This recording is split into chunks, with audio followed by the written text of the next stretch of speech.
Harp, Chair of the Arbor Energy Commission, and I'll call this working session to order from calling from here in Ann Arbor. This is going to be a working session of the commission, and we're going to conduct this like many other in-person meetings. We don't need to do roll call, I believe, given that it's a working session. And so we're just going to keep this pretty informal, I think, this evening and try to work through some of the things that we're discussing today with respect to electrification incentives and new and existing construction. We'll get to that a little bit more in just a second, but public comment, we're going to open it up to public comment first, and this will be via telephone only. And to speak during any of the public comment opportunities, this being the time, please call one of the following two toll-free numbers, 877-853-5247 or 888-788-0099, and enter the meeting ID number 956-8718-7876 on your phone. The safe information is also available on the published agenda and public notices section on the city website, on the broadcast of this meeting on CTN Channel 16, AT&T Channel 99, and online at www.a2gov.org/watchctn. Joe, do we have any callers on the line? Yes. Caller ending in 134.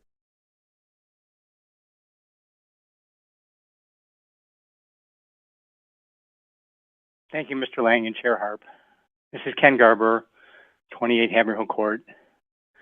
Yeah, I'm looking forward to the discussion tonight on electrification incentives. I just note that multifamily housing here now is coming in all electric, almost without exception. The problem now is commercial, hotels especially. We haven't had a single one that's not gas heated, at least partially. So I think any incentive should be directed towards the commercial sector if possible. I don't think we need or want to reward residential developers at public expense for doing something that they were going to do already, and it appears that this has now become the norm. But not for hotels, and we have a hotel boom going on here in Ann Arbor. On another subject, what took place last week with the new DTE gas franchise agreement or heating franchise should not have happened. I spoke on this at council last night. Unannounced posting on Legistar 5 days before the first reading and vote at council. I was lucky to spot it. Instead, there should have been a prior public meeting, or the agreement should have run through Energy Commission, or both. This deal was negotiated for 2 years. There was no need for immediate action. The current franchise doesn't expire until 2027. The franchise terms are incredibly consequential in terms of reducing fossil gas here. But last night, City Council did not ask a single question. They were probably informed well ahead of time. The public deserves the same courtesy. So here's what I ask of staff and council. Please, in the future, be more deliberate and at least inform the commissions and the public before going forward to a vote.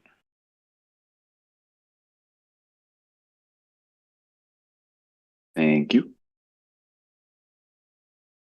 No further callers. Thank you. Okay. I think what we were intending to try to do was make sense for tonight's agenda of what is happening in terms of incentives for electrification in new construction and existing construction overall, and it's sort of a follow-up to the resolution discussion last month regarding some disincentives. But we were also wanting to go back to, I think, some other questions that have come up around that and how to move some of these forward. If what I'd like to do is what I tried to do is share, and I think Joe might share the link to this. I've got a working doc that I think while we're in the working session, we can all go in and sort of co-edit and contribute to as needed and help sort of co-create this. But I think one of the things that we might be trying to do tonight, and let me just share, I set up just some goals for this to try to frame this out a little bit. Let's see here we go. And I'll just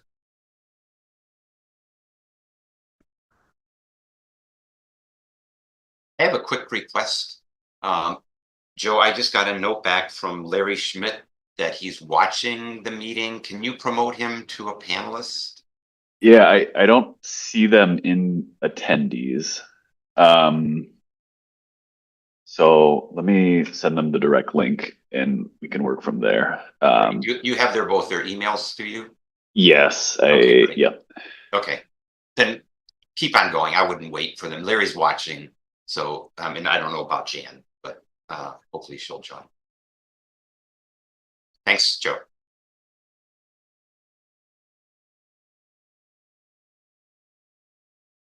So what I've tried to do here, hopefully you can all see this on the document, is I just tried to identify a few goals for this, and I want to pitch that to you all first as a matter of point of discussion, and see if there are any changes to how we might approach this. There's been a number of resources, I think, shared over the last year around some of this, and I'd shared a slide deck that Commissioner Berkowitz and I had prepared last year to try to frame some of this out. So we might be able to draw from some of that as well as some of what you all might have. But basically, to see what we might be able to do to take stock and identify what's already in place and what's happening within the city.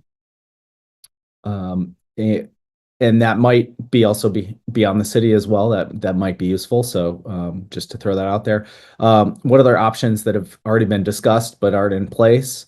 And then if there are additional options that haven't been brought up yet, that we might add to that as well. So the upshot being to try to create, I think, a list of what is happening in this space and where the activity is going, and to follow from that, what we might need to do to prioritize some of those, and to use the collective wisdom of this group to identify what the priorities might be in case they're already not in place, and then to the extent that we can do that, to assess what we might need to advance those priorities or assess where we're falling short from items on that list.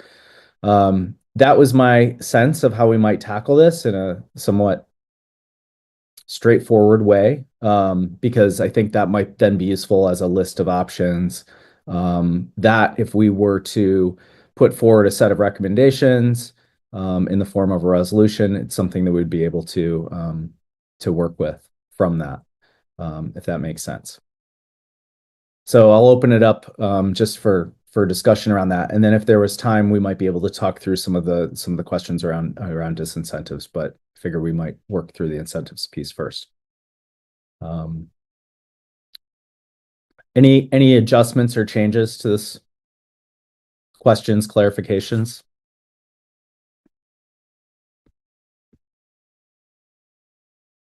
Looks good. Okay. Great.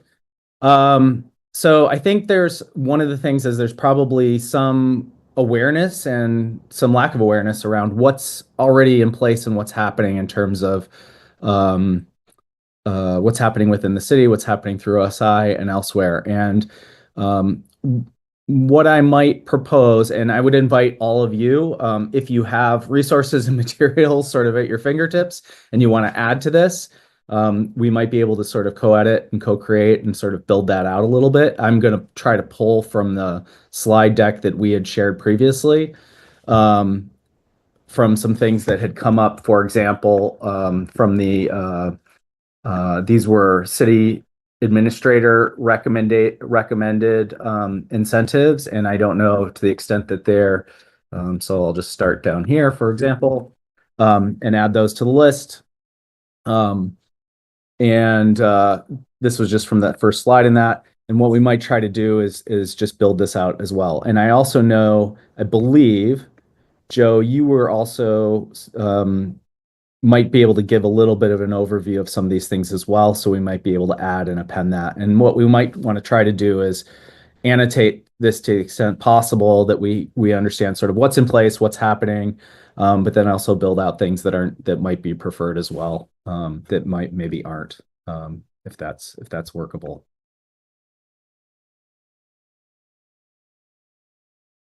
Yeah, sounds good. Do you want me to hop in now or any other clarifications level? Yeah, why don't you go in now, and then we can all sort of take notes and add and begin adding to this, and then we'll try to make sense of things as we go.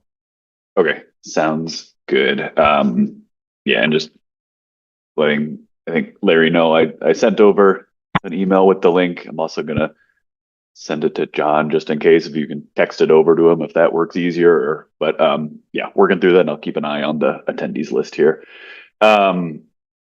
Yeah, I'm not gonna run through the stuff you already got in here because that was some of it, some of the recommendations from the city administrator, and some of that's being looked at as part of the various review processes that are coming through the comp plan and land use, things like that. I don't have great insight at this time of where some of those are, but I do know that they are actively being looked at and considered for how we can move those forward.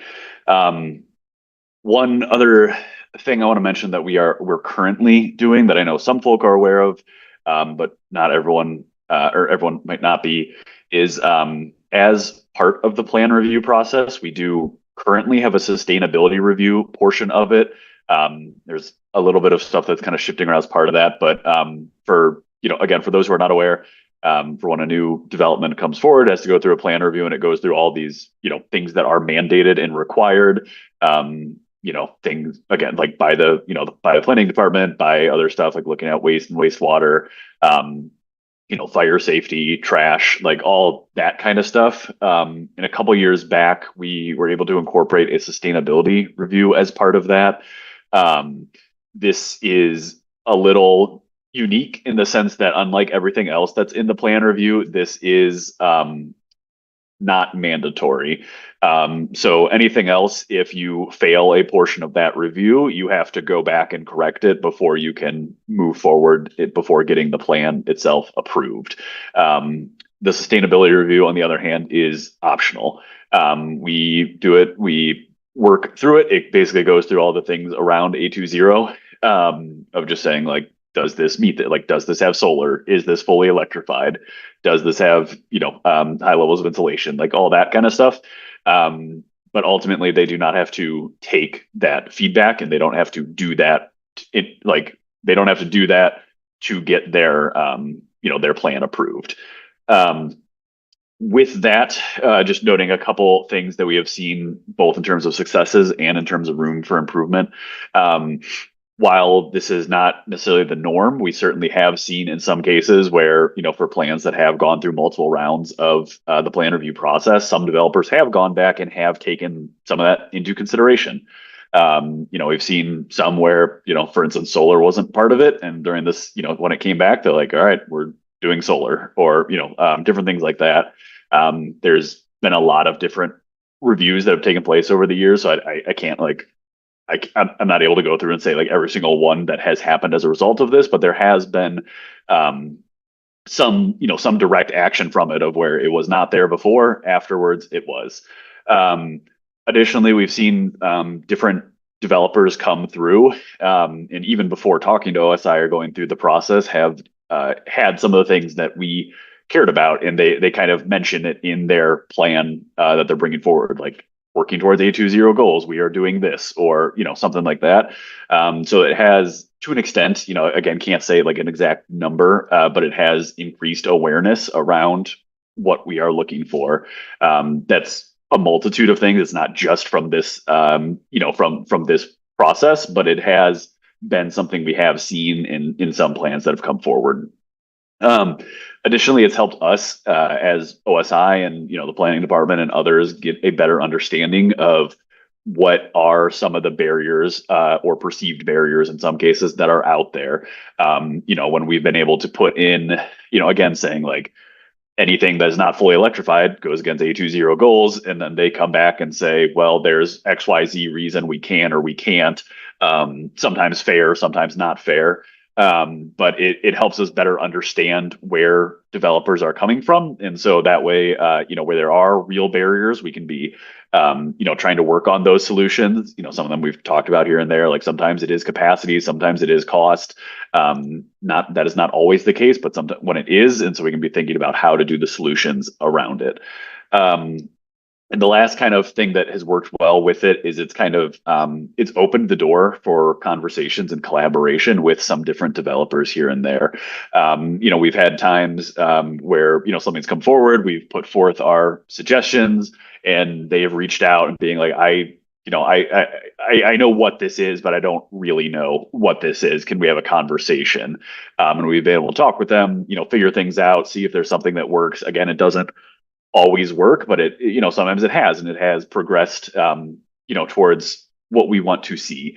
And so it's been helpful from that area. Again, it's not every time, but it is sometimes, and it ideally that helps change the market from that perspective.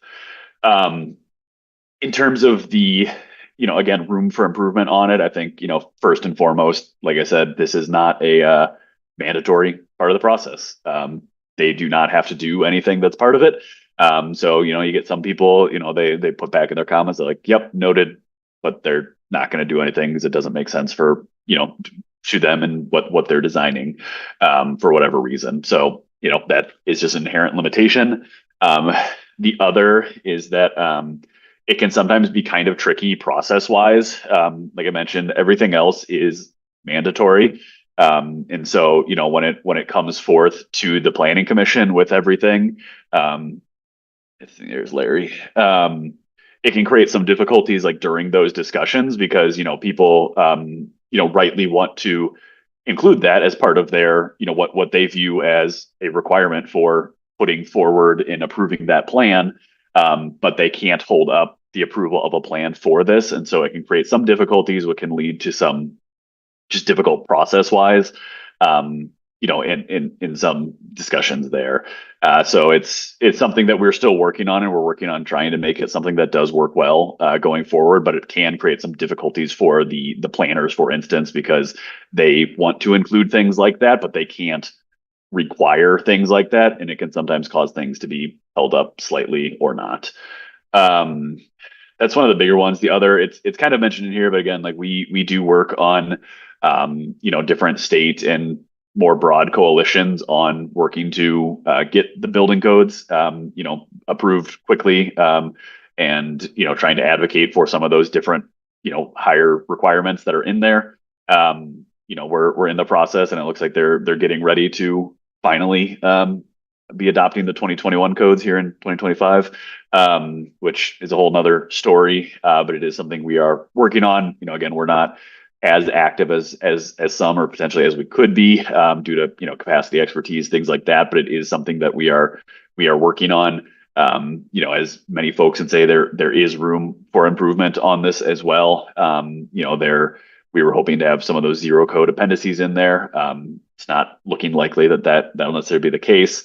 And again, this is primarily looking at new buildings. This does not touch existing buildings, which is something that is a large part of our market. Because while we are getting new buildings, we have many existing buildings, and we need to be doing things with them as well.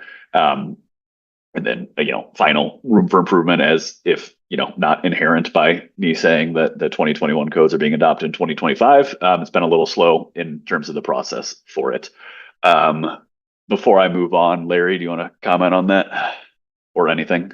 Yeah, I apologize for coming in the middle of here. I'm dealing with three young grandchildren right now, so things are kind of hectic. No worries. Anyway, I just wanted to make people aware of, talking about incentives for electrification. We did I'm chair of the Wolfpack Climate Action Team, which is a local group. I don't know how many of you know about the Wolfpack, but we are a group of about 30 individuals that are interested in climate action, and we've been working on building electrification, zero emissions, passive house standards for the past year and a half or so. We held a workshop and got input from the developers themselves, the developers and builders. and had them to come up with a list of 32 incentives. And then we went out for a vote and had them vote on which ones they thought were the best. And so, this was about a year ago. So I don't know if people are aware of that effort, but we do have a list of the 32 incentives that the developers themselves came up with and their rank ordering of those incentives about what would incent them to, electrify their buildings. Now I note that a lot of those incentives probably, are no longer needed since, pretty much all, as Ken Garber said, all buildings now are being pretty much all electric, multifamily buildings. But there's still some work to do in the single family residence, commercial buildings for, making them all electric and not just all electric, but zero emissions. So I just wanted to let people be aware of that, and happy to provide that list of incentives if anybody is interested.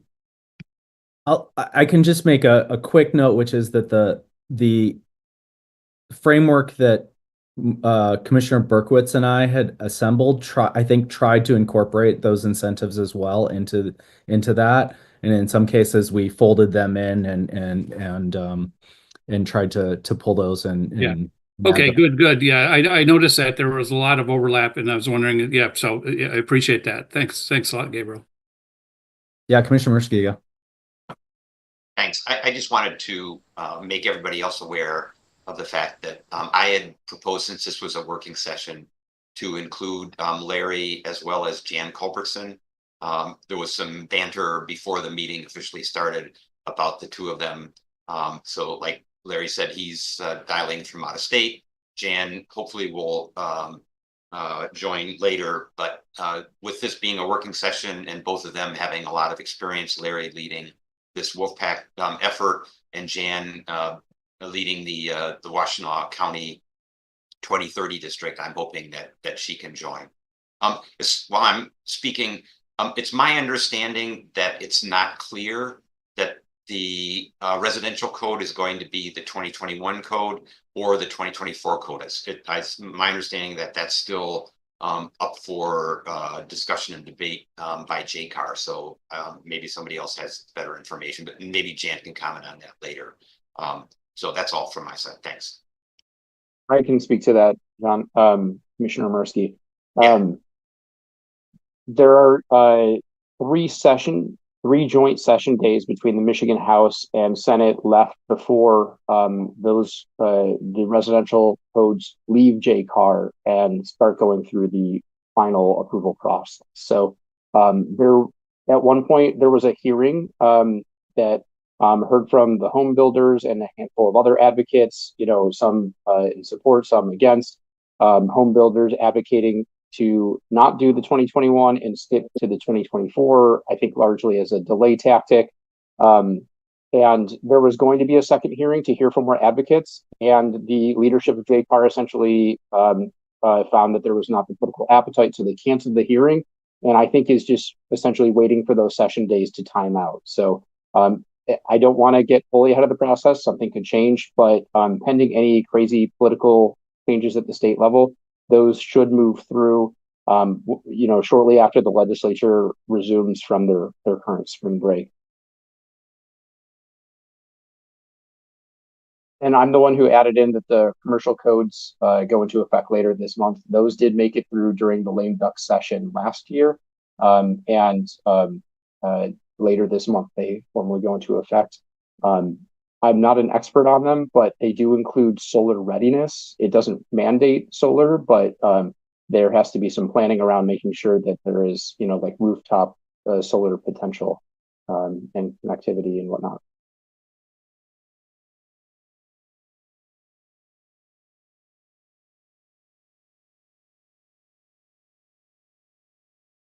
I saw something about that too, and it's another one of those ones that gets adopted. It's that they in effect 3 months afterwards, so that should be or that's something different. But yeah, so be looking out for it all. The only other thing, go ahead. Can I ask a quick question? And maybe this is part of the in terms of building out some of the incentive discussion, is one of the things I imagine is there's going to be some gaps in adoption of the codes. And so part of moving forward for this, I would imagine, is there's probably going to be quite a bit of capacity building, not only at the state level, but through different professional organizations and trades and things like that. And I'm wondering if and we may not know, but I'm wondering, and with the city, if there's what kinds of things might be in place then to adopt and move forward and take this and put these into, particularly the ones that are trying to advance the goals into practice. Maybe Larry has something to add on this.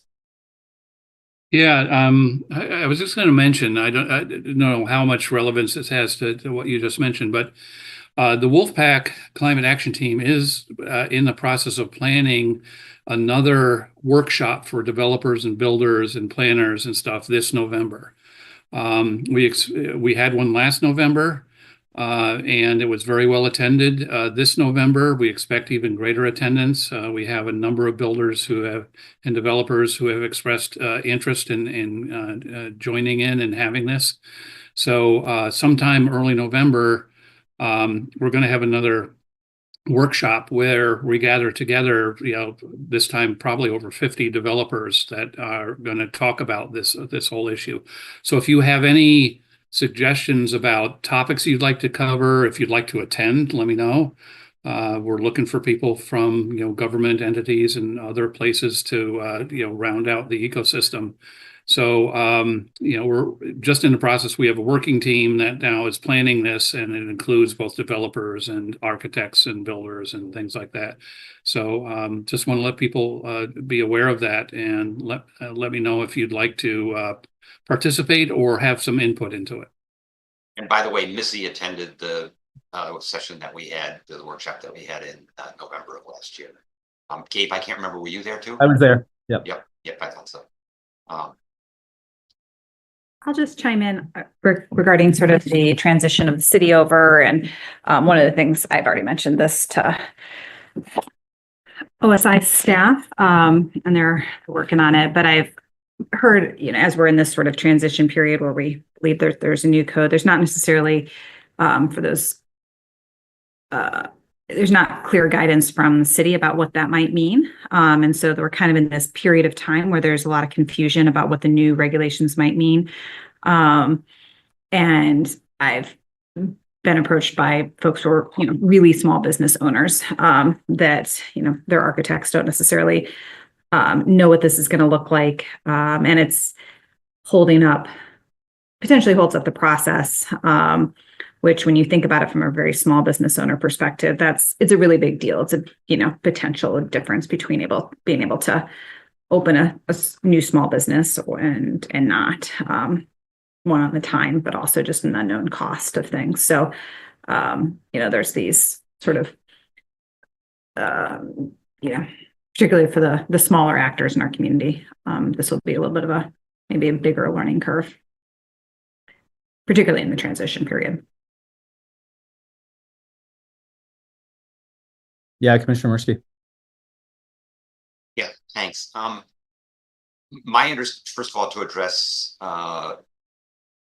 Councilmember Briggs's point, I understand exactly what she's saying. The relevance for what I think we're trying to focus on here, in terms of electrification, the new codes will not require that. So there's there's issues related to the envelope in terms of sealing, in terms of insulation and things like that. But it's my understanding that Yes. these codes don't address anything with regards to electrification. Isn't that correct? I see Joe. That's my understanding as well. So, Yeah. But yes, yeah. Sorry, thank you. That's a good point. Just so everybody, I had a couple of points that I'd like to throw in here. Hopefully, we can just make this pretty freewheeling. And I also want to get back to Joe too, to sort of finish the update. Okay. Well, it's been mentioned a couple times that the current developments are all electric. It's my understanding most of them are, but I know many of them are being done by local developers that there's been a lot of outreach to. So for example, Robertson Brothers, I personally met with them 2 times, and they've attended also these both of these Wolfpack sessions that we attended. So altogether, I've interfaced with them 4 times on this issue. 4M, which is doing Southtown, they're local people. They are really focused on environmental impacts of the work that they're doing. I wouldn't take it as a given that the multifamily developers that in the future might or have in the past done multifamily developments are going to go full electric. So to me sounds a little bit optimistic. I just wanted to make that point. And then I wanted to get a sense, Joe, turning this back to you anyhow, is the height bonus. I know that's been awarded a couple of times, and I'm wondering if you can speak to what the minimum requirement was for the height bonus. Was it full electrification? Was it a package of other things? And then the other question that I had relative to that, is anybody thinking about whether that, and maybe this is an output of the meeting, whether the height bonus would be carried over in the new comprehensive plan, and would it be applied, for example, to residential districts? Anybody that's following local news knows that one of the big points of controversy in the new comprehensive plan for the residential areas is whether or not the maximum height will be 3 stories or 4 stories. And then if you apply a 30% height bonus to that, whether it's for this or potentially affordable housing, will those height bonuses be carried over into the new residential zoning that will accompany or be a follow-up to or tied to the comprehensive plan? So I'm done, and Joe, take it away. Yeah, no worries. I do not know on the height bonus side or on how it's fitting into the comprehensive plan. I can look into that. That's been mostly through planning. We've had conversations. I have not been part of those, so I don't know that one off the top of my head, but I definitely would love to hear folks' feedback on that. Like I said, I know it's been talked about. I just don't know exactly where that is. But if folks have strong feelings or thoughts or insight, whatever, would definitely love to know that. And it's all good. I was mostly wrapping up with my stuff anyway, and happy to turn it back to folks and participate as makes sense. But the only other things I'll say is just like we are, it's always been a thing we've been working on towards this, but we are like more actively incorporating these into more defined work streams and work plans around both how we decarbonize our new buildings and our existing buildings. So just noting like this is very helpful for that specific reason. We've, similar to what y'all been doing with some of your developer meetings there, we've been having some of those too, as well as with the different financiers in the space, with different investors in the space and all that kind of stuff, really trying to, figure out what it is that makes, what are the barriers? Why are people not doing this? And if there are those barriers in place, what are the things that they need to overcome them to make this mainstream, and where we can find it? Probably unsurprisingly, one of the big takeaways we've heard is, well, it costs more. You got to just give a bunch of money to it, which, is certainly a strategy. And it's a thing we can look into, but, fully acknowledging to do all of this work is a lot of money, and it's not necessarily, a thing that we have endless amounts of sitting around. But we're looking at this, we're seeing what are some of the different things out there, whether that be financial, technical, helping with financing, whatever. So actively going through this right now and actively trying to find other solutions. And so like having this conversation right here is going to be incredibly helpful for that. Just noting on, unfortunately, the way that timing has worked out, some of the staff members who are working that are one's at a conference, one is just out for the week, so they weren't able to join us tonight. But I will certainly be, they will be having the recording of this meeting, and as we have follow-up conversations, they will be included in that as well. The only other thing I want to note is we do have our home energy rebates. Does not apply for the most part for what we're talking about here. As we talk about existing multifamily, like smaller 1 to 4 units can access those rebates. At the moment, that's the way it was set up. Primarily looking at, that sized building for both homeowners and for, some of the smaller multi-unit in that capacity. But we are, as we're considering, what the stream of the rebates look like going forward, considering if that is something that makes sense as we look at the commercial side of things. Acknowledging this is not a huge bucket. I mean, it is a big number in the terms of, the past year is 1.9 million. But as you start thinking about what goes into a commercial building, what goes into a, large scale building, either a new one or existing building, how do you think about where that money goes? For instance, you could very much spend that 1.9, all that $1.9 million on one project. And then no one else in the entire community gets access to those rebates.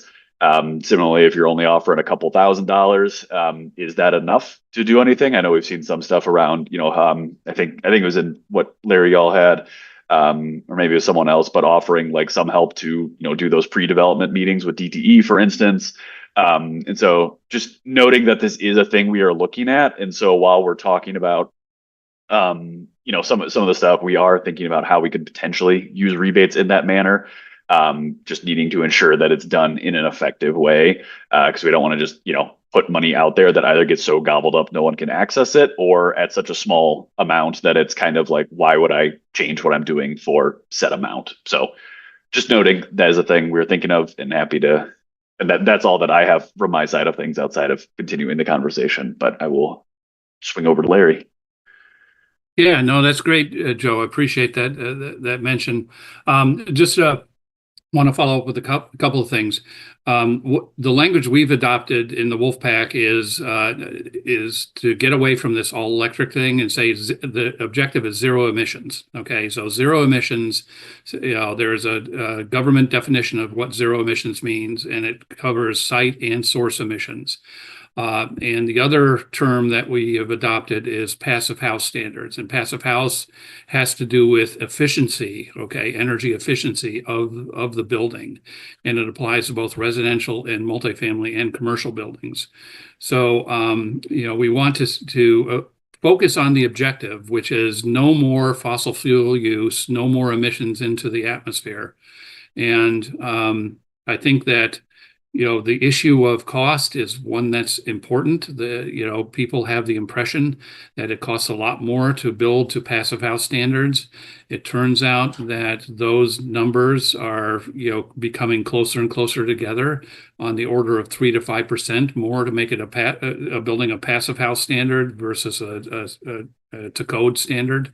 And so, we're getting to the point where it doesn't make sense to build something that is not zero emissions passive house. So I just want to make that point, is that's what the Wolfpack is focusing on right now, is zero emissions passive house standards. Larry, just to try to nudge that a little bit in the direction too of incentives, is there a way that you see this commission helping to, I don't know, apply those sort of standards or those definitions, or connect those, whether is the suggestion that maybe electrification shouldn't be the standard, or how might we parse that and sort of apply that to, as an incentive structure? Yeah. I think that's a very good discussion to have. I mean, the reason we adopted zero emissions is because there's a DOE document that defines exactly what zero emissions means. Okay. The reason we adopted passive house standards for efficiency is because there's a document that defines exactly what passive house means. Whereas if you say all electric, that's kind of a fuzzy, definition, right? So that's the reason we adopted those as our objectives and goals, and talking with developers about that, because they're very well established, standard definitions of what it takes to be zero emissions passive house. So I think it's a worthy discussion to have among the Energy Commission as to whether or not those are something that's appropriate for you to provide incentives for. I think that's a good discussion. Yeah. And maybe what you described right there is having clarity in the definition, so there isn't fuzziness, is part of the incentive Right, structure. exactly. Okay. Okay. Yeah.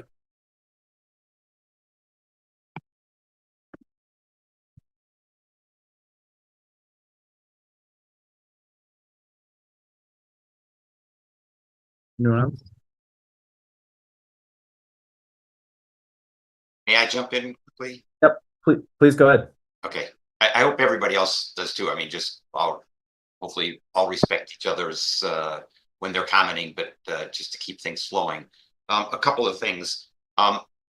Just to elaborate on what Larry said about zero emissions. I mean, one of the reasons that we also started looking into this is that the 4M development Southtown, it is natural gas connected, but they're using natural gas to power fuel cells, and those fuel cells are then going to be basically providing the energy for this. And so that sort of, woke us out to, hey, we don't want to say all electric and no natural gas connection, if indeed you can still be zero emissions through the kind of strategies that they're employing. Second, I have a question for Joe. The home energy rebate, I was told just today, actually, that those only are available for existing buildings, not new construction. And I'll give you the context real quickly. I'm a member of a nonprofit.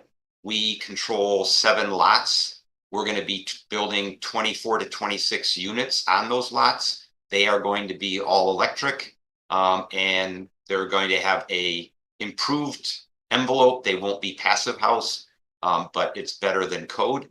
And we talked about the home energy rebates this morning, and the director of the nonprofit had apparently contacted the city, and at least was under the impression that they're only available for existing buildings, not new construction. These are all small, we're calling them towny houses with ADUs. So they're not, they fit within this 1 to 4 unit kind of definition. Do you know what that is, Joe? Is that true? I would have to check. From my understanding, it's been existing homes. I don't know. I'd have to see if it's confirmed it's only for existing. The only thing I'll note is, like I said, this was year 1 and we plan on adapting things. And if it's, kind of sitting there and it's like, this is a identified issue of it would be better spent in this way, we can look at making those changes. But yeah, I will look to see if from all I know, it has been existing, just because we have such a massive need there, but I don't know if that's a hard and fast. It has to be existing buildings for it. Well, if you can make a mental note of that, or I see it's in Commissioner Chair Hart's notes, but these are workforce housing. Actually, some of the units are going to be targeted for people earning under $35,000 a year, so they are almost in the affordable range. And these kinds of rebates would be really helpful. I mean, we're essentially building these at a loss only by being able to take advantage of other incentives. So, there may be some criteria that you can set up for, this is a community land trust. It could be for any community land trust. It might be other criteria that you incorporate into that. That's one thing that I wanted to mention or get clarification on at some point. And the other thing that I wanted to mention very early in your comments, you talked about capacity issues, DTE capacity issues. That was another issue that the Wolfpack took up directly with DTE. And we got statements from DTE that we then clarified with them whether or not we could share those with the city. And they have stated that there should be no case in the city of Ann Arbor where they do not have sufficient capacity for all electric buildings. And that was put in letter form, and it was sent to Missy and to Brett Leonard, and Larry, was it copied to anybody else? I mean, those are the 2 key people, but it was definitely went to Brett. So capacity should not be an issue according to DCE for full electrification, if the developer wants to go that way. I just add that, we have a good contact within DTE if, questions like this arise that, we can connect with. So if any developer has questions about capacity or whatever, then we have a good relationship with DTE to address those concerns.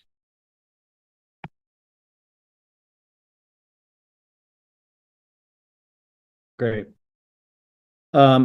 All of you may note that I've been sort of adding some of the notes from prior slides and things like that into the doc. If what we might do is go back through some of those and sort of discuss each of those. But if you're aware of things or have updates on any of those, please raise your hand and or just speak up and maybe we can revisit that. Yeah, Commissioner Berkowitz. Thanks, Chair Harp. I'll just flag this is kind of a carryover from last month's Energy Commission meeting where we were discussing the carbon pollution impact fee.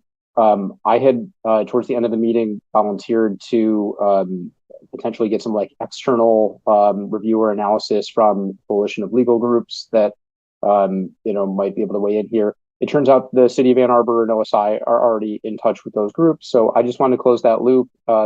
And they are working with them and have the latest intel and legal knowledge there as it stands. That also goes with the building performance standard, which I think is another thing that's in here that has come up a couple times, not been maybe the focal point of any one of our meetings, but is another mechanism that would kind of build on the benchmarking ordinance. And same thing, the city is in touch with that legal coalition, and I think really it comes down to the city's legal team and Michigan specific laws and figuring that out.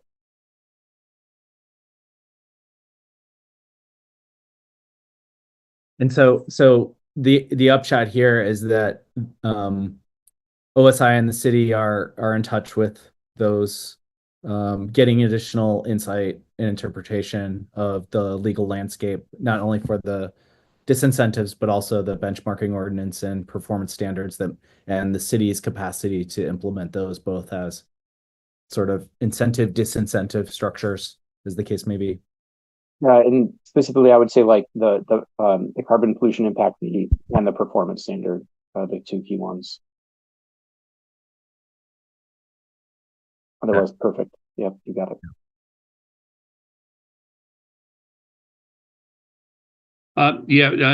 Just to finish up, I really appreciate everybody inviting me and having me tell you about what the Wolfpack is. I think this is a great conversation to have, and I need to go feed my 3 grandkids right now. So I apologize for bowing out. So take care, guys and guys and gals. And I think that this is a good effort. So thank you. Thank all you. right. Many thanks to the Thanks for Wolfpack. joining. Yeah. All right. Yeah. Thank you. Bye. Thanks, Larry.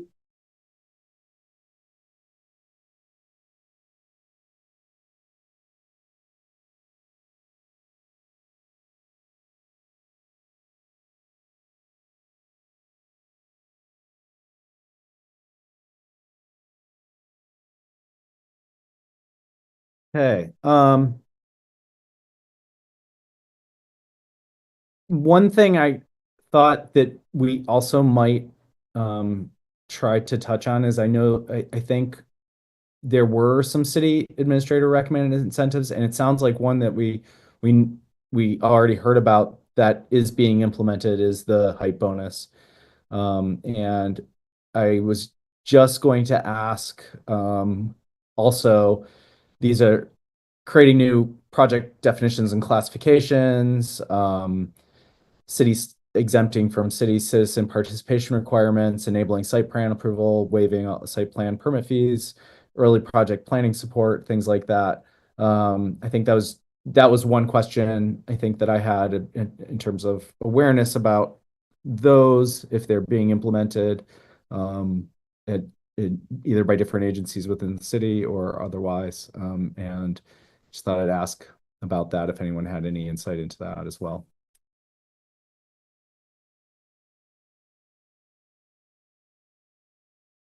I chime in on that quickly. I think when the height bonus, if it's considered, reconsidered as a part of the comprehensive plan, I would encourage those who look into this to think about the 30%. Why 30? Why not 25? Why not some other number? And also, what are the criteria? And when might they be phased out? So it seems to me all those are important questions related to that. As far as I know, the 30% height bonus was recently granted on a project. I can't remember what it is, like on Forest or Church or something like that. So as far as I know, that's relatively recent. That was it was sometime this year, I think. So I see Councilmember Briggs has her hand up, so she can maybe address some of this. I'll turn it over to her. Yeah, I just wanted to speak to the you just mentioned the comprehensive plan and perhaps things shifting in there. I just wanted to set the expectations of what that plan, what might be in the plan versus subsequent code. Certainly, I would expect this sustainability is going to be something. The plan, draft plan is, first draft is, I think, due to be released tomorrow. I know that it's on its way out.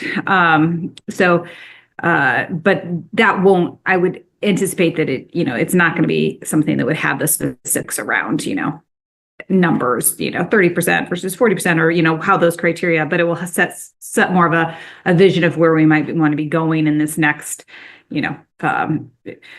30 years in our community. So the next piece would be part of code, but I will share that out with Energy Commission later, so you guys can all take a look at it through the sort of this lens. And certainly, I think feedback is welcome. But yeah, I don't want to get the details on this wrong around where we're at right now.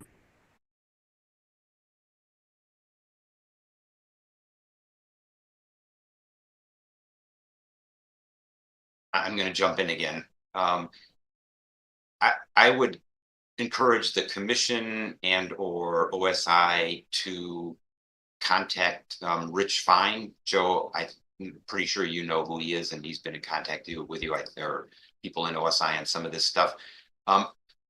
In terms of the bonus or any kind of incentives, and when they're when and if they should be, or if and when they should be applied, he's done quite a bit of energy modeling. It started actually with the Robertson Brothers development up on Duvarn. And I don't know if he's done it for multi-story buildings. These are mostly townhouse type buildings. But he used 3 different models. And I don't remember, my recollection of the results are, and this, like I said, ties back to this broader topic of, do we even need incentives, or is it really more education?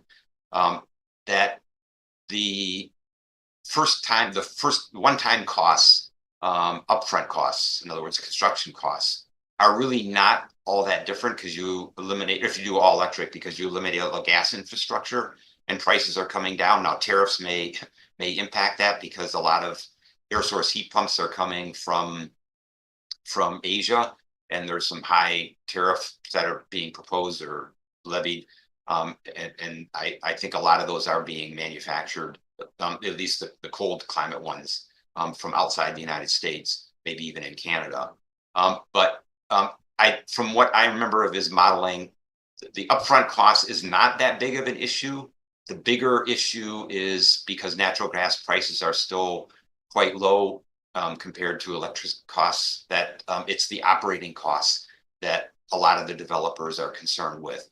And they're concerned that they may be able to build a building that, at least initially, is something they can afford, but they're afraid of what the reputation will be of the building if the utility costs are high. And that's something that maybe, in fact, I probably should have thought of inviting him to this meeting so he could comment on it, a little bit, maybe going down a rabbit hole. I just wanted to capture that point, because if we're thinking of offering any kind of incentives going forward, that have anything to do with money or height or anything like that, we really want to make sure that we're providing them when they're really needed.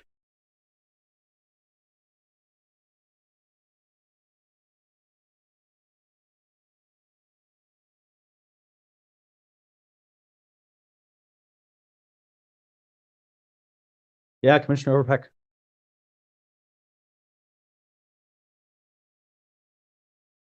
I think you're on mute. Yep. Okay. I guess the assumption there, John, is that these buildings are so energy efficient that the air source heat pump will work. 'Cause my understanding is they're gonna have a little trouble when we get really cold temperatures still. And the second question I have that's related to that is should we be thinking about an incentive that makes it easier to do geothermal? In other words, maybe people can use divert their geothermal under Ann Arbor property or roads and things like that more easily. I have no idea, but I can comment on the first. The heat pumps are there's what are called closed climate heat pumps, CCHPs, and those function at the temperatures that we would experience here. And of course, this is on, there's sort of a gradation just like anything else. And the performance of the heat pump is obviously largely dependent on the performance of the envelope. So if we think back to the presentation that Tim McDonald gave us a couple of years ago, he first started out talking about passive house. That's why Larry's mentioning this. And then when you have passive house, then you don't have to worry so much about the performance or the type of air source heat pump that you're using, or even the capacity of the geothermal system. So it's not, technology is not the issue. Of course, the cold climate heat pumps are more expensive, just as we might expect. But that's not a problem. And geothermal, I think, is something we should definitely do. Obviously, it's difficult in a lot of areas where you've got, where you're downtown, where you have limited geothermal field, unless you're putting it under the building. And geothermal is still quite expensive because of the well drilling. So district geothermal would be great, where you can spread those costs over a district. And some of that then ties back maybe even to a gas franchise or a future gas franchise. If I can just build off of that, I'll flag. I think the sustainable energy utility is a great place for geothermal potential because it's an opt-in. It will be kind of all across the city, and you could potentially do something larger, at a district or neighborhood scale, or even larger. So, and it does sound like Bryant is moving forward with that, and crossing our fingers, their grant from the Department of Energy helping support that is safe. But I think that'll be our first real model on Ann Arbor. And I know Joe is working very hard on that. So kudos to Joe.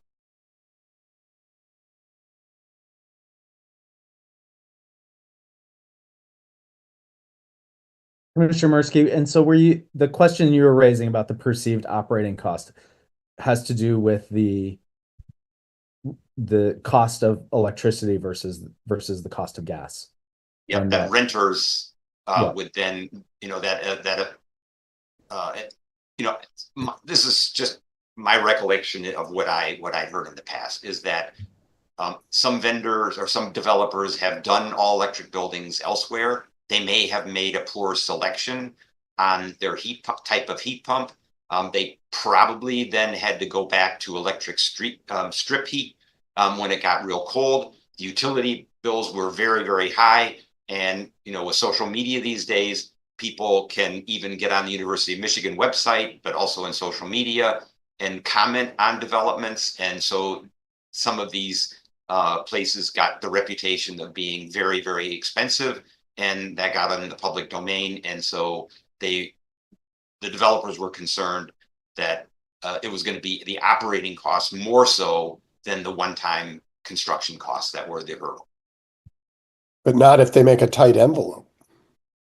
Not if they make a tight envelope, correct. And not if they make the right heat pump selection. And by the way, the city has a new program, and I don't know if this is anything that is only going to be done for residential homeowners, but there is a new program where you can get heat pump selection advice. Joe, I don't know if you want to comment on that, and if there's any plans potentially to offer that to commercial, I mean, that's probably expensive because, you know, they're hiring big engineering firms to do this stuff. But at least in the residential side, that's now provided by the city. It was announced, I think, in the charging station. Yeah. I was going to newsletter. give it as part of my updates, which is fine too, but it's good. Yeah, for the most right now, it is residential and like small multifamily is what their thing is designed for, and they're looking at ways because they've already gotten some feedback and some interest from like whatever the weird classifications of bigger than small multifamily kind of a deal. So that they're starting to look into ways that they could potentially think about that going forward. But yeah, at the moment right now, it is yeah, it's residential and smaller multifamily. I mean, what? Sorry. Go ahead.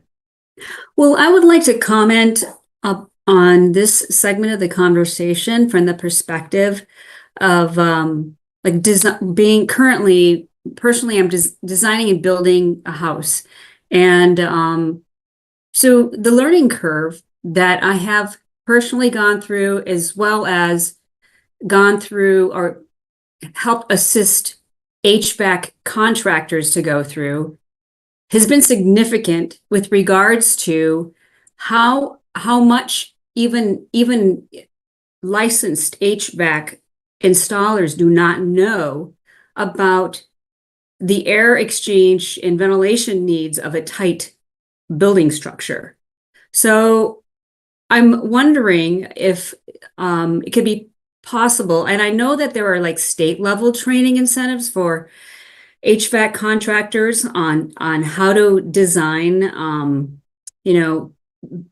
heating and cooling systems that also take into consideration very tight building envelopes.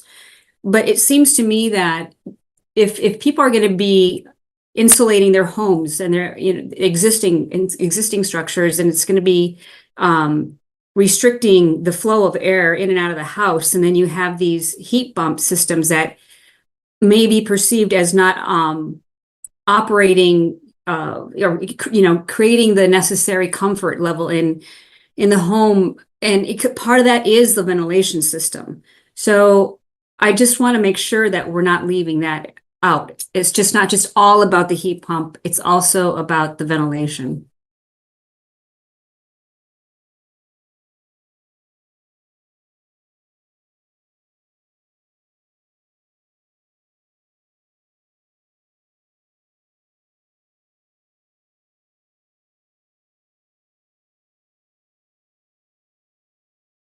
Just one more thought here around the discussion of performance of heat pumps. I very much agree with Commissioner Mursky's assessment there. There are cold climate heat pumps that work at 100%, all the way down to 5 degrees and sometimes even lower.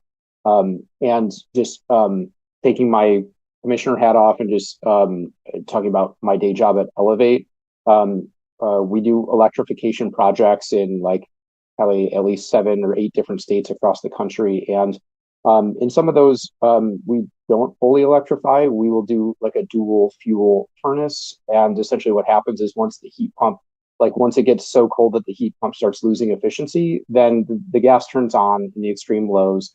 But say a home or a larger building doing that can still totally be net zero or zero emission definition, especially if it has any solar panels attached to it. So just flagging, like we brought this up earlier, the conversation around all electric versus zero emission. You can have a dual fuel furnace or something of that nature and still hit that zero emission definition. It's obviously, I think, less desirable to, build gas into buildings, but sometimes it's necessary in small iterations or in small extreme usage cases. And it sounds like, and especially to reduce the really high cost during really, for example, cold spells, right? Where the incentive structure flips due to the operating costs. I've heard that as well a number of times. this is one of the things that I think we've heard again and again in commission meetings also is the need.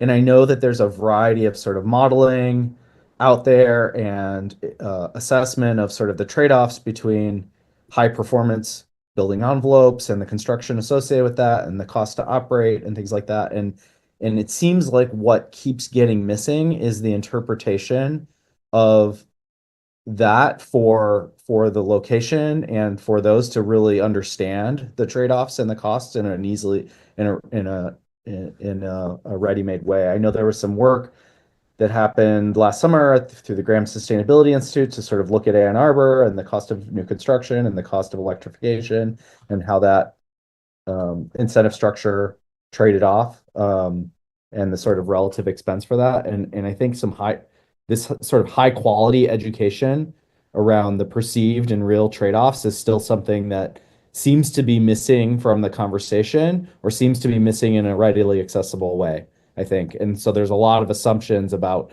when and if, both in terms of materials and as well as the sort of economic calculations that go into that as well. Commissioner Malik. Yeah, thank you. Just to follow up on Commissioner Berkowitz's comments about the dual fuel heat pumps, and I could be wrong on this, but I think, for instance, the Ann Arbor home energy rebates are not eligible if you're doing a dual fuel heat pump. So I've talked to a few folks who are nervous to get rid of their natural gas furnace. And, they would love to take advantage of the home energy rebate, but it's almost like a little bit of a disincentive in that sense because, they still want it for those deep cold spells and stuff like we discussed. So I don't know if there's any, future flexibility on that front. I think I understand why they would maybe want to not make it available for dual fuel. Like, obviously, you want to do the all electrified home instance, but flexibility in some of those cases, perhaps. I'm not sure if that could work or not, but something to maybe consider.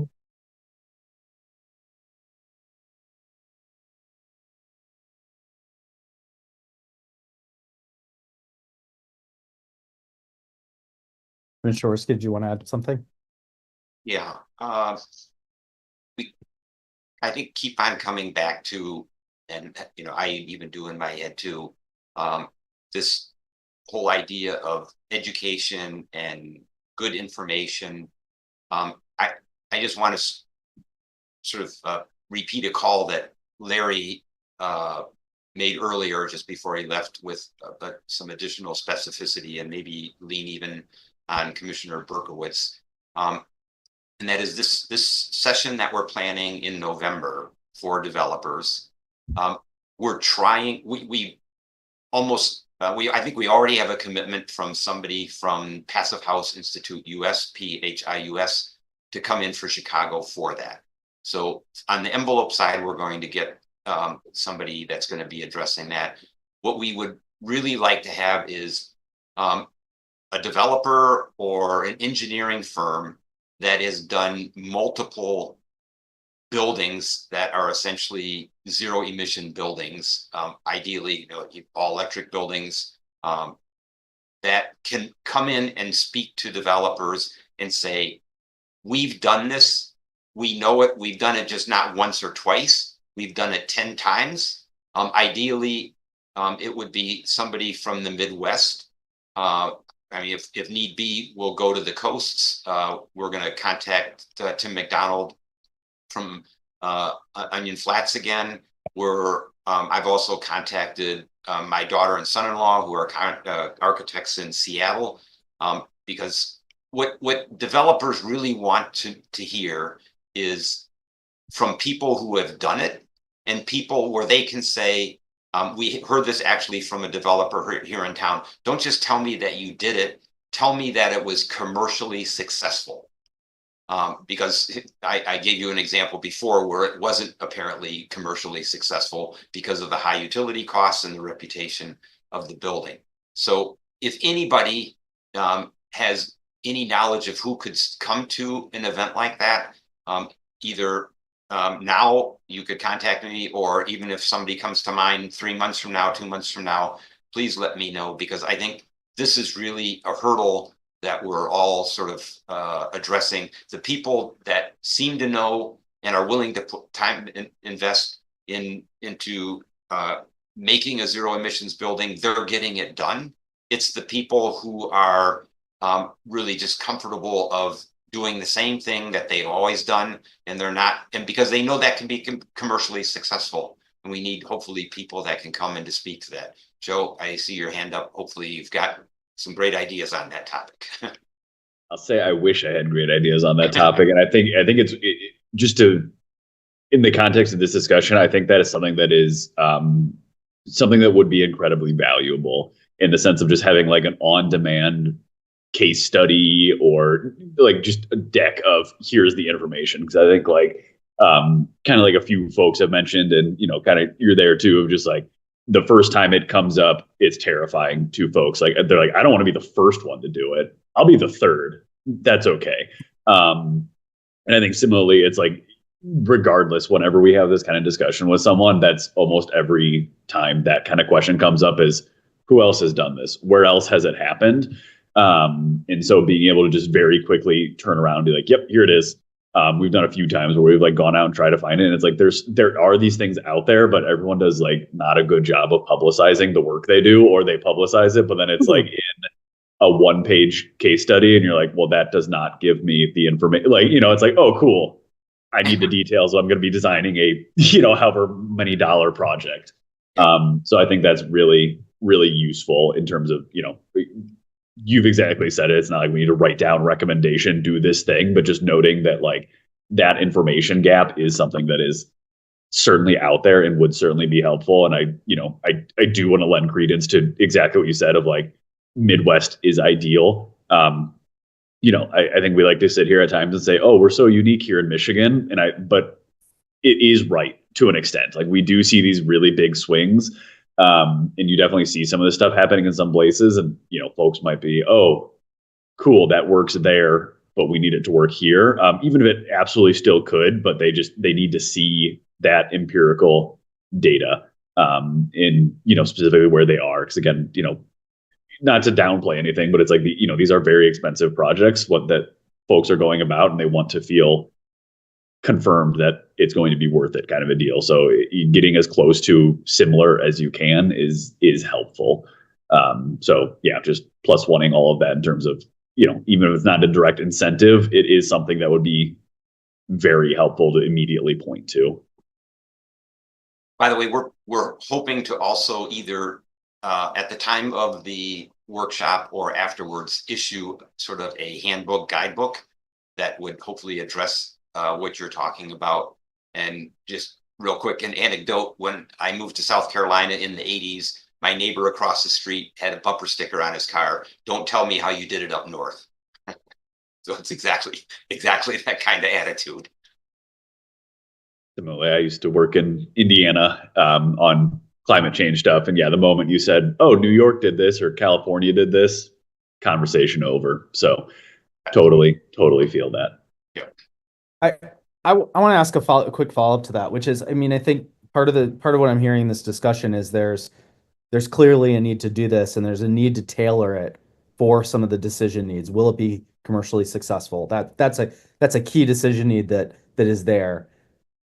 What does OSI or the city need, and how can citizen groups like the Wolfpack, as we've heard, who are doing some of this, but also what might they need, and what do those groups together need to pull this stuff together and do that work to organize it, to make sense of it, to clarify sort of what those decision needs are, and really match the information in a way that is salient and accessible and allows it to really move forward. I mean, because that seems to be coming up, I think, as a broader theme, and this occurs across sort of the whole climate space typically.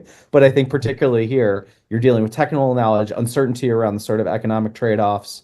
There's a variety, just peer demonstration, and whether or not is someone next to me doing it is its own sort of hurdle as well, and barrier. And so how do we are there missing needs there in terms of how we're coordinating, how we're collaborating? What do we need to do better?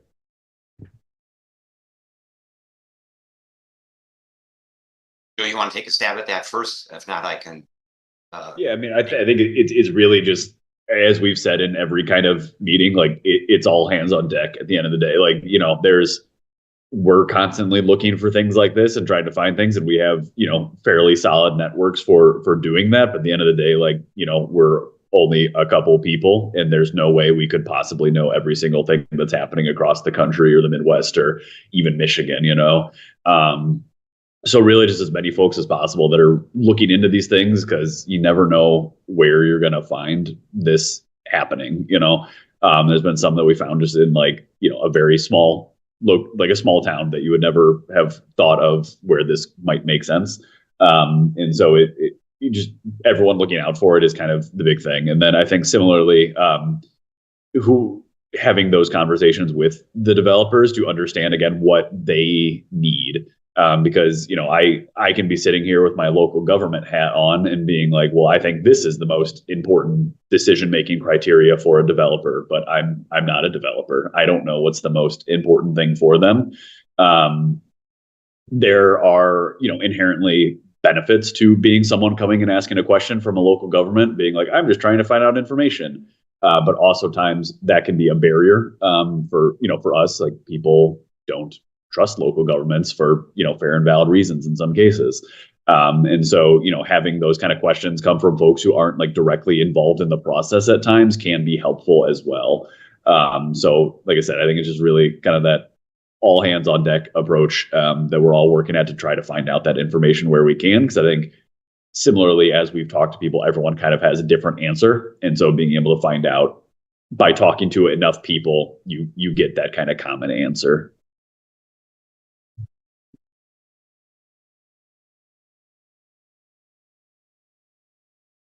I can jump in. Yeah, go ahead. Just continuing the thread here. I'm wondering if this is an opportunity for a number of entities to come together around the idea that the Wolfpack has. It doesn't have to be specifically tied to our idea and that date, but for the Wolfpack. By the way, Jan Culbertson is a member of the Wolfpack and is a member of the Climate Action Team and a member of the subgroup along with me and Larry and Doug Selby that's going to be working on planning this workshop. But I'm wondering, so the 2030 district directly through her is tied in. I'm wondering if the city and or the Energy Commission might play a role in the planning and staging of this. And I'm going to pose a question to Commissioner Peck, whether or not the university could potentially be involved in this. Peck was an author of the PCCN report that included recommendations that the city collaborate with entities locally and regionally on these kinds of issues. The architecture, engineering, and construction department is doing a lot of buildings, including the new pharmacy school, buildings on North Campus, buildings in Detroit that are also basically built to these standards. They are, I'm sure, working with engineering companies that are supporting projects like this at U of M and around the country. So there may be exactly the kind of knowledge with the engineering firm, whether they can point us to developers that could come to speak to other developers, developer to developer. It just seems to me together we are better than together we do things individually. How does that resonate with people? Resonates with me. I think the first step or the next step with U of M would be to get Shauna Weber to come and talk with us. As Vice President for Sustainability and Campus Sustainability.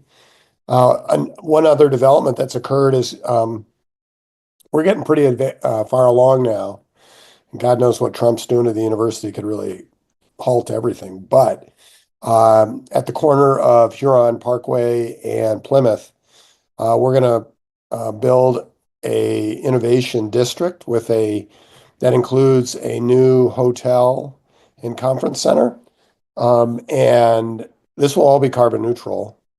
And it might be a good example of where, I'm pretty sure there's a lot of interaction with the city because in the briefings I've heard, there has been a lot of talk about how the city is looking forward to the revitalization of the Plymouth Road corridor is part of, that would be a part of this project. Anyhow, Sean is the key to unlocking better collaboration on this front with the university. And I am almost certain she'd be eager to be part of this. I almost thought of suggesting that we get her on the Energy Commission, but I'm guessing she doesn't want to mess with anything that could appear political. That's a great idea. I mean, if, as you said, that's going to contain a hotel, right? Conference center. Yeah, I mean, going right back to the Talking beginning about of our hotel and meeting. multifamily. So, I mean, the learnings and whatever you do there should be applicable to other hotels, and, multifamily, structures, you would think, at least. Yeah, and I think it'll be I don't know if it'll be the biggest hotel in town, but it's going to have a conference center, which is something this town lacks. And it'll be pretty cool. Commissioner Murski, I mean, I think that's a really compelling thing to think about in terms of bringing the different groups together. Perhaps it's worth even thinking about how we might use the May meeting, for example, as a way to sort of surface some of those and perhaps even think about some of those threats. I mean, one brief comment I might encourage you and the Wolfpack by relation to think about it partially as a sprint and not a one-off event, because I think one of the things that oftentimes happens is there's discovery that happens in some of these events and these workshops that then needs to be taken and worked on and validated and sort of reflected back to feed it forward. And so, the concept of a sort of how do you take that and do work on it also it becomes really important for some of the collaboration and coordination. So, however. Point well taken.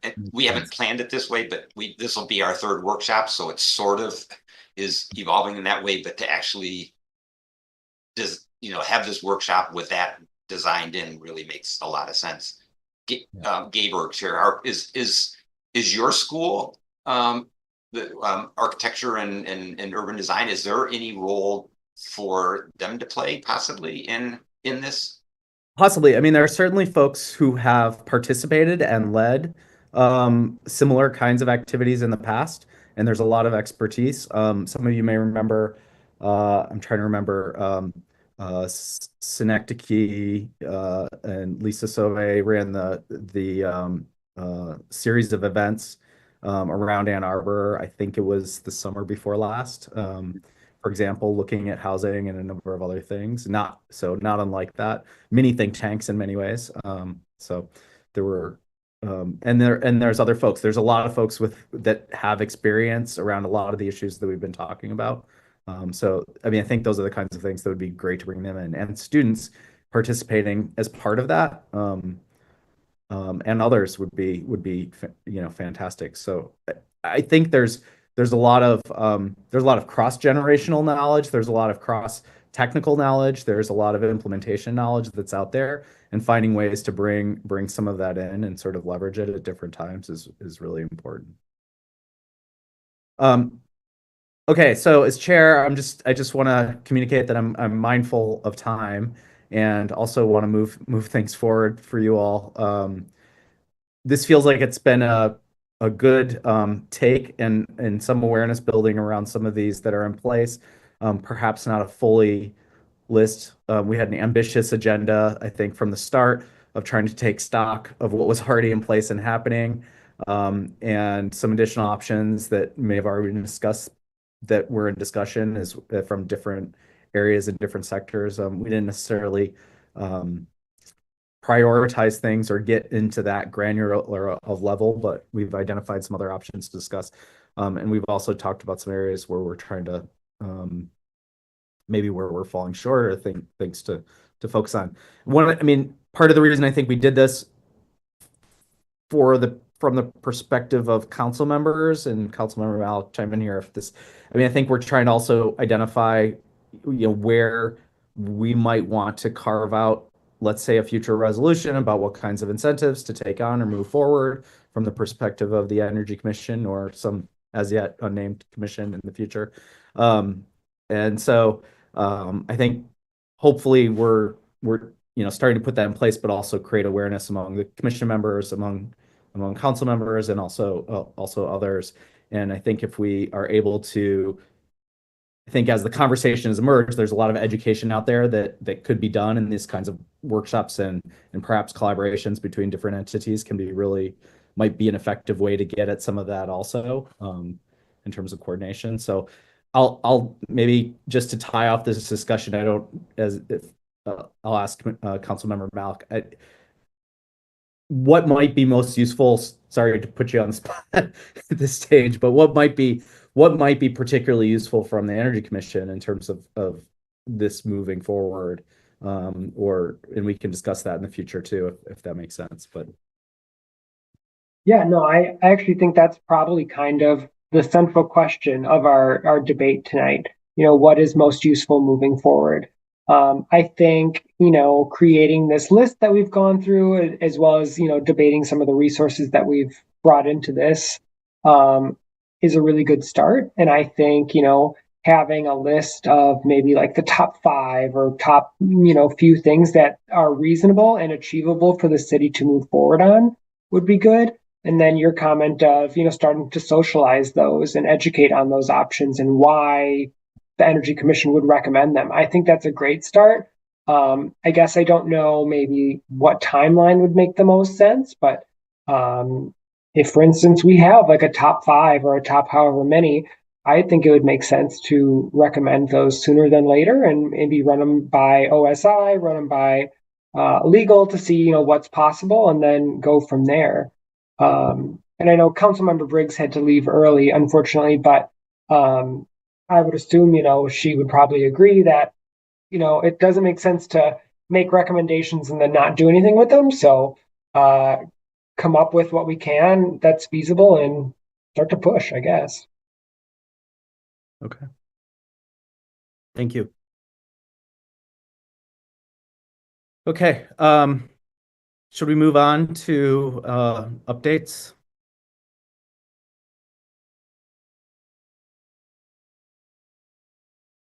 Yes, Commissioner Golden Garcia. Sorry, I should have asked if anybody had anything else. I'm really sorry that I don't have an update right now, but I do. I have a question. As far as like, hasn't there been an inventory of like the city buildings, and like something that can tell us, should we put more emphasis on residential is smaller, 1 to 4 units, or commercial, like what, like the biggest impacts, for the emissions? Hasn't there been that inventory done that we can utilize in the prioritization? Yeah, I can take that. Yeah, if we said January when we heard on benchmarking, commercial benchmarking, and that is one of the central questions we do have, and as we're thinking about it as we go, because I think one of the things that we kind of grapple with around it is when you look at it, you see that, for instance, multifamily housing has such a big share of the emissions, but there are also a lot more of them. But there's other types of units that have a higher, energy use intensity, for instance, like something like restaurants, for instance, per their size, they emit more, but because they are smaller, their cumulative number is less. So it's kind of like one of those, what makes sense? Do you tackle the thing that is, on a per unit or per square foot basis emits less, but because of its size, it's a bigger number. So do you focus on that, or do you focus on the things that are kind of more, energy intensive, but it's a smaller cumulative number. So that's kind of one of the things we've seen so far. And we're kind of trying to work through. And so similarly, like as we go through, and if we're doing like a top 10 or top 5, whatever you want to call it, I think, opinions and advice and insight on that would be incredibly valuable too. There's more that kind of goes into all of that, but yeah, that's one of the things we've seen so far through benchmarking is that, some of the things that are the ones that have cumulatively the most emissions have some of the smaller number, like the smaller per square foot emissions number. So what do we think makes the most sense from that perspective and towards getting us to our goals?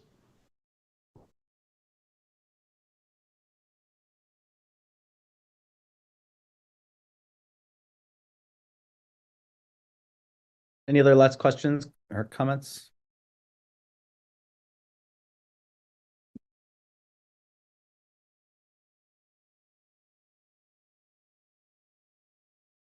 Okay. Joe, did you want to do updates from OSI? Yeah. What do we got? Yeah, one of the first things I want to mention for folks to keep on the radar. Then we've talked about it many times, but green rental housing is getting set to go to City Council in May. We'll be having our, the first reading would be on the May 5th meeting, second on the May 19th. All of the information on the website has all the materials are updated on there. That includes, what's in the ordinance, regulations, checklist, all that kind of stuff. Some just in terms of some like quick updates on things that have changed, thanks in large part to, feedback from Energy Commission and others. There have been more items that are on the checklist. EV chargers is an item that is on there. I know that was a specific one we talked about in the point requirements people need to meet have been increased somewhat in alignment with some of those items on there.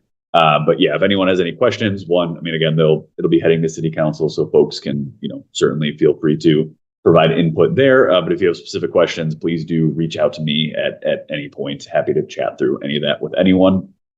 The other, I know I sent this out to y'all, and we talked about it a little bit here earlier. But yeah, we have launched a new platform in collaboration with Pearl Edison, the A20 heat pump concierge.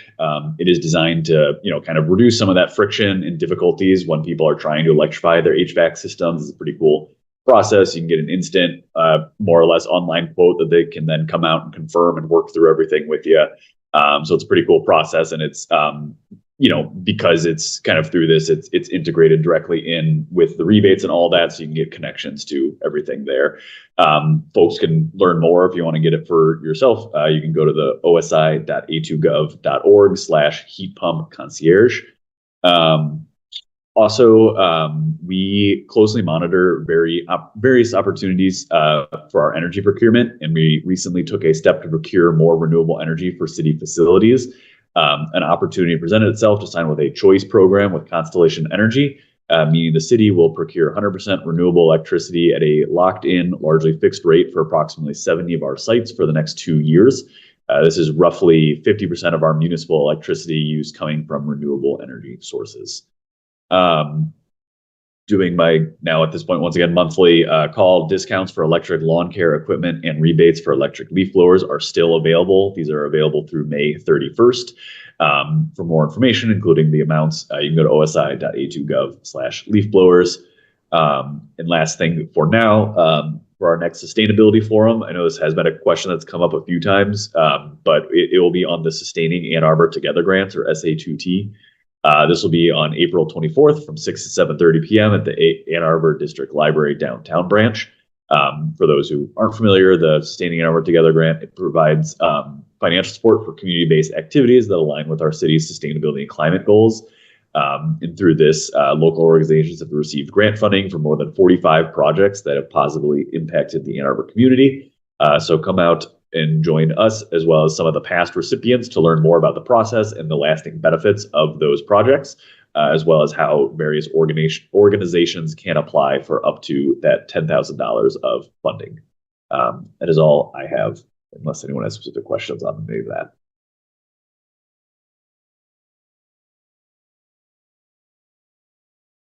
Thank you. Any questions?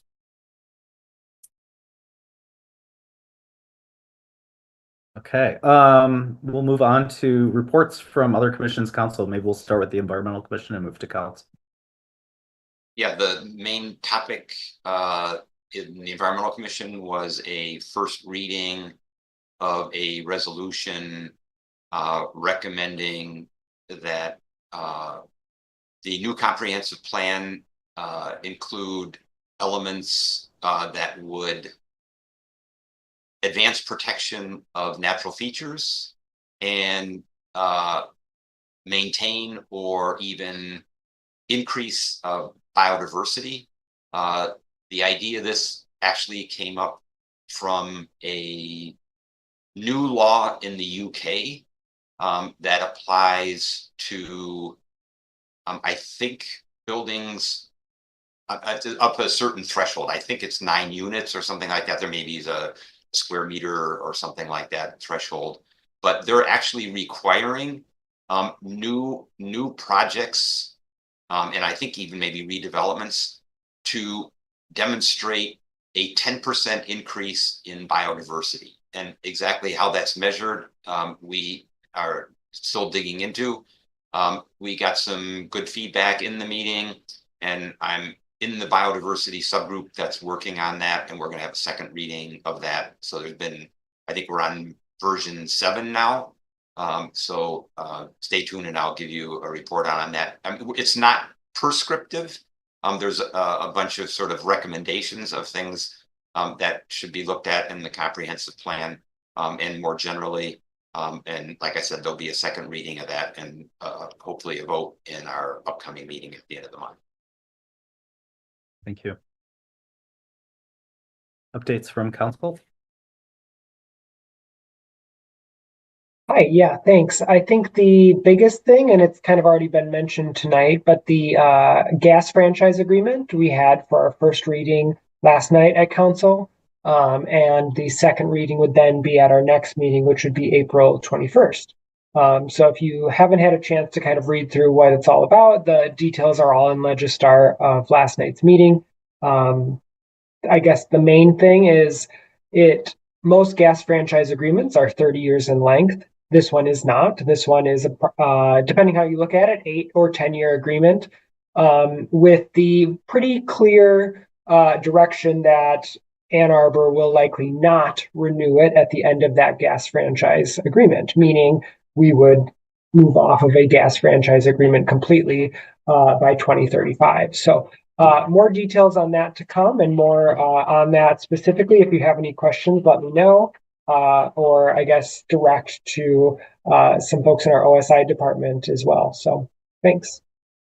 Councilmember Alec, would you do me a favor and share what you shared with me in a small distribution email exchange? That was really helpful about the involvement of the Energy Commission, the difference between typical policy recommendations and contract negotiations and things like that. That was really helpful. Yeah, sure. So Commissioner Mirsky had asked why didn't the gas franchise agreement come to the Energy Commission, for instance? And in public comment, Mr. Garber also echoed some of the same sentiment. Essentially, the gas franchise agreement was a contract negotiation. And it's pretty standard across the city not to go to commissions or other bodies during a contract negotiation.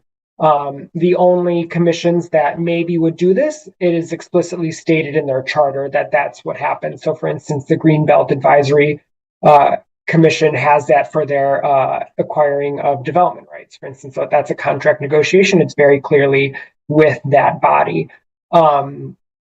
I'm trying to remember what else that email said, John, but that was the gist of it.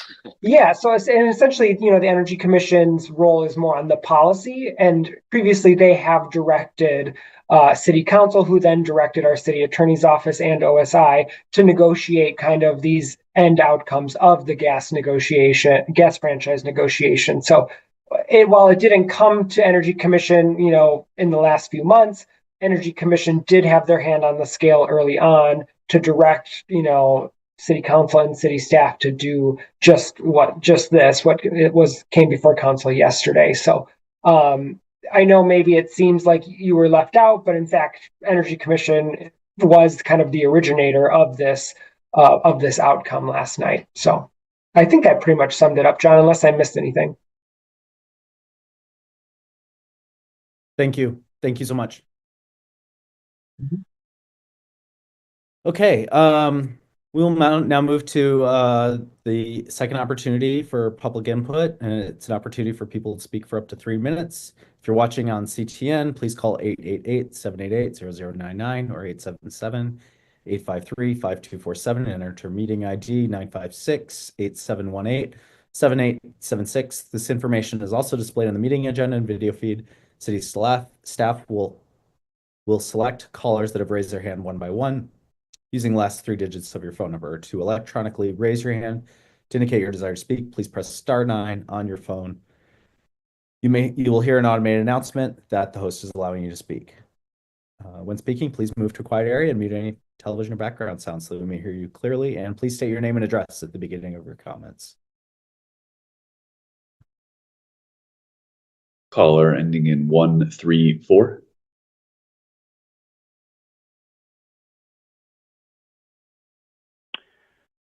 Thank you, Mr. Lang and Chair Harp. Ken Garber again. Appreciate the discussion. Thank you, Councilmember Malik, for the explanation on the heating franchise negotiations. Just to clarify my comment, I assumed that was the case, that I wasn't suggesting that the public or the Energy Commission intervene in a ongoing negotiation, just that we be given sufficient advance notice so that we can learn about and prepare responses to this very important and complicated document well in advance of its consideration at council. So that was my comment. I hope that happens in the future. And I'm very intrigued by your comment about the expiration of this agreement. My understanding is that the no utility can operate without a franchise in Michigan. And so I just assumed that at 2035, at the expiration of this one, there would be more negotiations on a renewal, perhaps with alternate providers. I don't think the city can proceed without a franchise unless it's not using any gas. Clearly, that's not going to be the situation in 2035. So I'm not asking for a response now, but I'm just confused by the comment. And so maybe in some scenario, we can have a discussion. Regarding the height bonus that Commissioner Mirsky brought up, I'm very familiar with this. I've been tracking it. Actually termed a height exception. It's section 518.4 of the UDC. So far, 1209 South University, 19 stories, 1208 South University, 17 stories have taken advantage of it. 611 Church, 19 stories, 313 Brown Court, 7 stories in D2 zoning. They've indicated they will. This is kind of a tidal wave. This wasn't a factor before because the limiting factor on height was never the formal height limit. It was the floor area ratio, but council repealed that in January 2024. So now if developers want to build higher, they just have to show that they're all electric or all electric ready. I have proposed at Planning Commission that since this is an incentive that seems to be becoming more of a loophole, that this be toughened to include affordable housing as well as electrification. So far, no developer has taken advantage of the affordable housing height exception. So Planning Commission hasn't acted on this, but I think there's a lot of thought and action that needs to go into reforming this particular aspect of the Uniform Development Code, Unified. So I'm probably out of time. Maybe I'm already muted, but anyway, I appreciate the thoughtful discussion and I look forward to more along these lines, and have a good night. Thank you. No further callers. Commissioner Mirsky, did you want to have a comment? To comment on the comments from Ken Garber, what I understand he's saying, or just to elaborate on that, is that a developer could come in and say, I'm going to build this building at X stories, and it's not going to be all electric, and have as a strategy of building a higher building, because it's, you know, to their advantage to be able to do that, then acquiesce and say, okay, I will make it all electric, but I'm going to get the 30% height bonus. So it potentially is set up so that it can be abused. I think that maybe you all understood that already, but that's what I think he's trying to say up with his comment. So that's something I think particularly city council needs to consider, is whether or not this bonus is actually needed and in what cases, and if it, how do we defeat these kinds of strategies where it's used upfront in their planning to get a higher building than what they might otherwise be able to get. So that's all. Okay. Well, the last item is items for the next agenda. Does anyone have any items for the next agenda, which will be May 2025? Commissioner Mursky. So Joe mentioned earlier some actions that the city is taking with city properties. I'm wondering if we can get, it doesn't have to be an agenda item, but it could maybe a report. It could be something that's also relatively brief and just verbal, is where does the city stand with the electrification of its buildings? The Energy Council, or Energy Commission, I should say, looked at city properties, maybe Carlene, when was that, 7 or 8 years ago? There was a consultant that came in and made suggestions. At that time, I think the boiler in the basement of City Hall was something like 60 or so years old. I don't know if that has been replaced in the meantime. I don't know if it's on the capital improvement plan for being replaced. How is it going to be replaced? Is it going to be geothermal? To Peck's comments earlier, I think it would be really interesting to hear what the plans are, not just procure clean renewable energy, but what about all the gas appliances, quote unquote, HVAC systems, et cetera, that we have at our various buildings, and what's the plan for moving those to electric options, or put it this way, zero emission options, as Larry Schmidt would have said. Okay. So that's just, that can be noted, and you can talk about that as far as a future agenda item. Thanks. That's all. Great, thank you. Yeah, Commissioner Overpeck. Do we want to invite Shauna? And maybe someone from Taubman? I mean, I don't know who.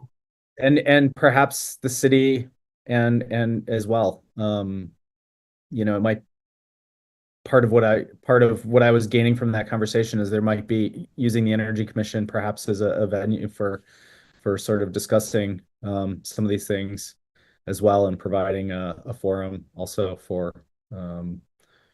what might be done to help coordinate as well could be useful. We have an agenda meeting, I believe, next week. And I think we will discuss, and we might be able to follow up on that relatively quickly. But I think that would be a good option. One thing though is I'm not going to be here next month.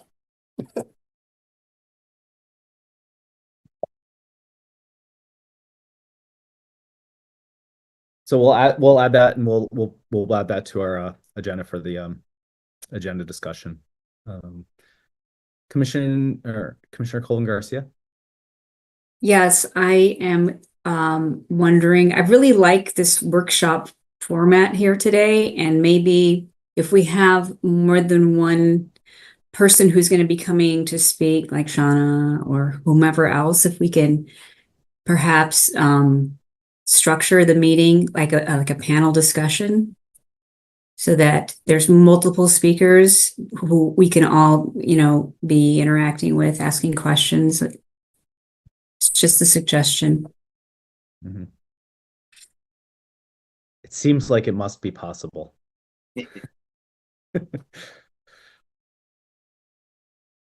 Councilmember Malik. One thing to add, I guess, possibly in the future at some point, and I think this was the last point in my email to Commissioner Mursky earlier, was on the gas heating franchise agreement, just to have some sort of presentation on it for the commission from either OSI or the city attorney's office or both. And that would be kind of the forum to answer questions like Mr. Garber's, if we do need a franchise at some point, or if you are able to operate without one. Because on that, I'm not totally sure. So it's a great question for them. Thanks. Thank you. Okay, that's a robust list. Okay, thank you everyone for the session this evening. Really appreciate your input and attention and all the fine tuning. I think there was more that we got out of this, I think, in ways that we don't sometimes get to. So this was useful, I think, in some ways as well. So really appreciate that. It is 7:57 p.m. and we'll now adjourn this working session. Thank you, everyone. Have a great evening. Good session. Thank you. Thanks, Paul.